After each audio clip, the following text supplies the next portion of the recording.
Goeiedag, my naam is Naomi my van Spotlani. Ek is in graad 6 aan John Shaw Primêre Skool. Ek lees uit die Sequoia-boek, geskryf deur Marilati en Sonja Gous. Die naam van my storie is Die Messie en die Res. Een dag, lang gelede, was daar 'n jong meisie wat saam met haar ouers in 'n bos gewoon het. Haar naam was Malefani. Op 'n dag besluit haar pa en ma om na 'n ander plek te trek. Maar Malefani wil nie saamgaan nie. Sy is te lief vir die huisie en wil liewer alleen daarin bly. Ag, mamma, Supat sê, kan ek asseblief hier bly? Ek wil nie na 'n ander huis gaan bly nie. Asseblief, mamma. Nee, dis baie hardkoppig, Malefani, sê haar ma. Jy gaan saam met ons. Asseblief, mamma, ek sal net in die huis bly en nooit uitgaan nie. Beloof, sê. Nou goed dan, Malefani, jy kan maar hier bly, sug haar moederloos. Ek sal elke dag vir jou kos bring, maar onthou, moenie die deur enige man behalwe vir my oopmaak nie. Jy weet mos van die res wat in die bos woon.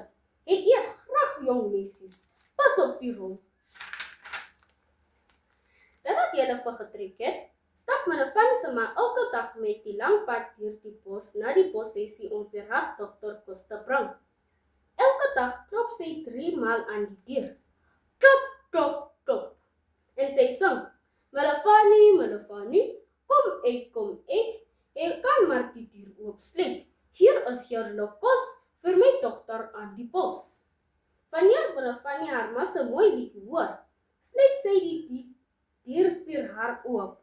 Intussen hou die res Malefani se ma elke dag dop.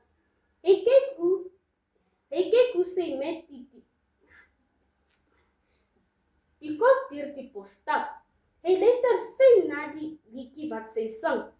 Elke dag word hy hongerder en lus van menvlees, jong menvlees en sagte menvlees. 6 dae lank bring Malefani se ma vir haar kos, maar op die 7de dag gebeur daar 'n narre ding.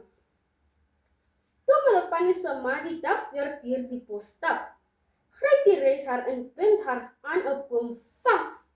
Hy vat die boorkos en stap reguit na die boshuisie toe. Die res klop 3 keer aan die deur. Klop, klop, klop. Hy probeer net soos die ma sing. Malefani, Malefani, kom uit. Jy kan maar die deur oopsluit. Hier is jou kos vir my dogter aan die bos. Maar Malefani is te slim vir hom. Sy skree, gaan weg, res, ek weet dis jy. Jy kan vergeet om my te kry. Elke dag, baie dankie.